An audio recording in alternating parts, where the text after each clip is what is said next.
The president spoke directly with the leaders of Russia and Ukraine after peace talks between the two have stalled. National correspondent Matt Galka has the details from Washington.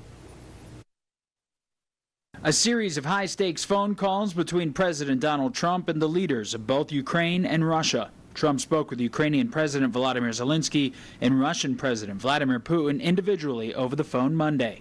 Trump has referred to the war as a bloodbath and called for it to end. We just spent 2.5 hours talking to Vladimir Putin, and I think some progress has been made. It's a terrible situation. On Truth Social, Trump said the 2-hour call with Putin went very well, stating that Russia and Ukraine would immediately start negotiations on a ceasefire and an end to the war.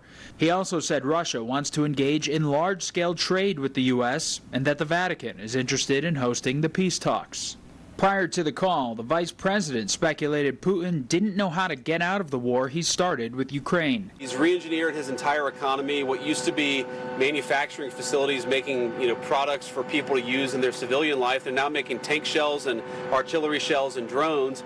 And so this is a little bit of guess, but I think the president would agree that part of this is I'm not sure that Vladimir Putin has a strategy himself for how to unwind the war. The phone calls come after a weekend drone blitz on Ukraine by Russia, where more than 270 exploding drones and decoys were deployed. The vice president met with Zelensky in Rome over the weekend to talk peace negotiations and a potential ceasefire, and also bury the hatchet from a contentious Oval Office exchange in February. Have you said thank you once this entire meeting?